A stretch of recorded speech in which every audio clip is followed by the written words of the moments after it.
Alright, it's Monday, Bleach Day. You already know we missed the week last week, but we back now. We got Nelliel's character trailer. It was all over. It was all over the internet for like the last 4 days. We already knew she was coming. I kind of wish they kept it a surprise, but it is what it is. Let's see what Nelliel cooking on though. Let's see what she hitting for. Okay. Ooh. Oh Lord, what's she hitting on? What's she hitting on? Okay. Ooh. I like how all the Espada got like the white background. Like the overlay is white for them. I like that. That's a dope touch. Oh, Don Chaka and Pechi? Okay.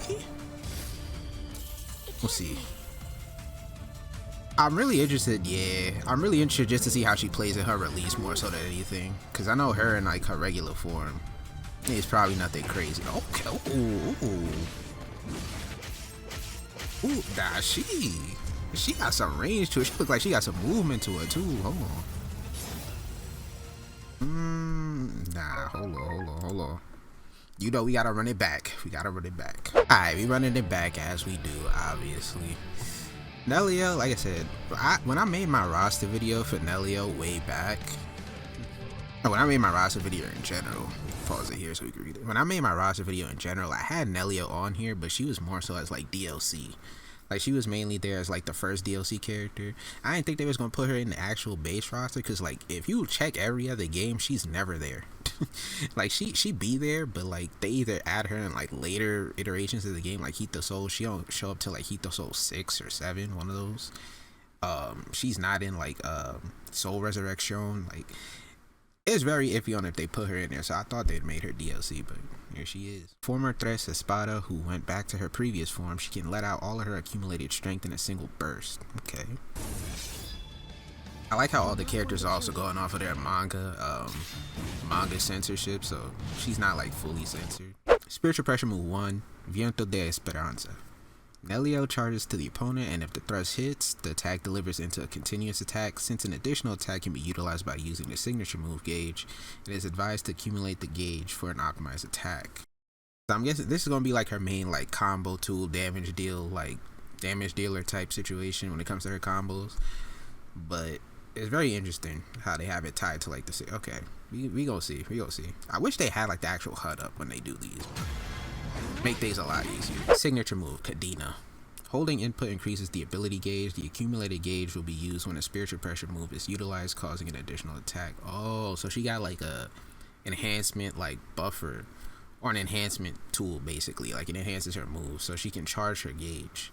So is this their way of like how she, because normally she absorbs like her like main quirk, I guess, is like her absorbing like I guess spiritual pressure like attacks and stuff like that in the show. So I guess is this like their way of giving that to her instead of her like actually just swallowing it and spinning back out? Okay, holding input increases the ability gauge, accumulate gauge. Okay, we'll see. And then they showed the so you have to do that, charge that in order to get your other attacks and follows to make them stronger. Okay, makes sense. I like how all the from what it's looking like the Espada so far, her and Ulquiorra, you have to play them a certain way. You can't just like W key like you can with most of the other characters. Like those, like it's seeming like the Espada, you always have some prerequisites you have to go through before you can actually like go crazy with them. So I'm kind of liking that. Spiritual Pressure move 2, Cero Sincretico. Summon Peche and Don Chaka to fire an oversized Cero. It has a particularly long range and high damage, but it takes time to fire. Just like in the show, it takes them a long time to even charge this up, but it does do a lot of damage. Please, you two. That charge time is crazy. I thought it'd be cool if it was one of those things where she could set it out and then do her own thing, but she actually has to stay in this stance the whole time. So that's very interesting. How would you even get this off? You'd have to catch somebody slipping to get that off. They'd have to be asleep at the wheel for that to work. It can't be. Pops the Awakening. She looks so cool. Hold on, wait a minute. We gotta go back. Let me see. One time. You see the stairs? Nah, she got a cold. Ooh, hold on. Hold on now. Okay. Awakening. By Nelliel releasing a Musa in Resurrection, her attack motion changes, making it easier to gain an advantage that utilizes long range attacks from outside the opponent's attack range. Yeah, so she becomes a more, I would say, mid-range type of attacker. She doesn't have to be up close anymore. She has a lot more range to her. She has a lot more speed, obviously, that we saw. She gets a lot more speed. Like, her attack speed is very fast. She must have some thrusting moves, stuff like that. So Nelliel, I'm happy she here, man. I'm happy Nelliel's here. She's beating the allegations because she normally don't make it base roster. At a lot of games, she normally don't, but she finally here. I'm glad she not DLC. I'm kind of glad that's when I'm glad I was wrong on when it came to my my predictions. Which, to be honest, most of my predictions, they came true. They were just in different orders, except for like the only two that I didn't put on was Izuru and Rangiku. Those two completely threw me off. I was not expecting to be in this game, but it is what it is. We here now.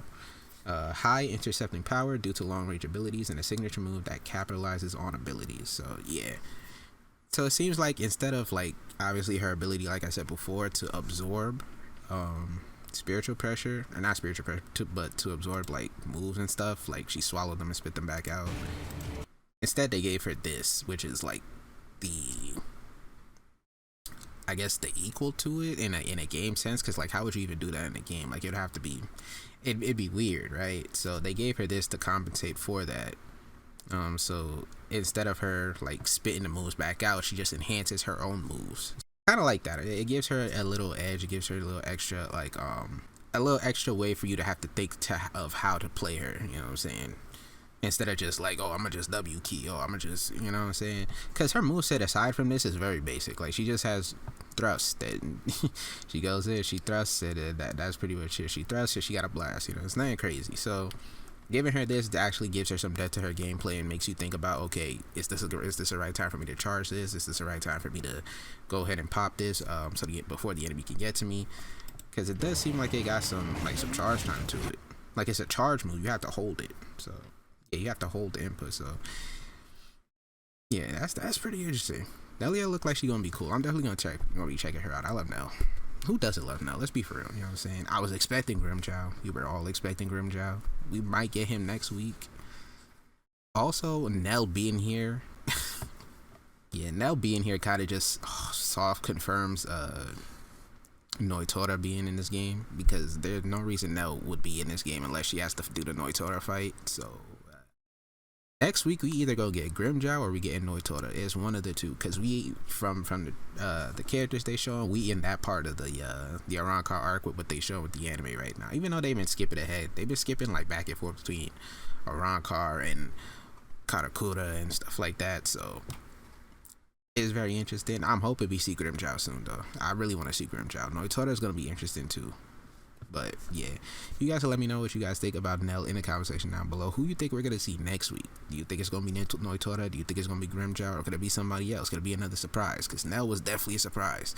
We always think it Grimmjow. But yeah, let me know what you guys think in the comment section down below. With that being said, that's gonna be for me. Hope you guys enjoy, and I'm out. So, boy.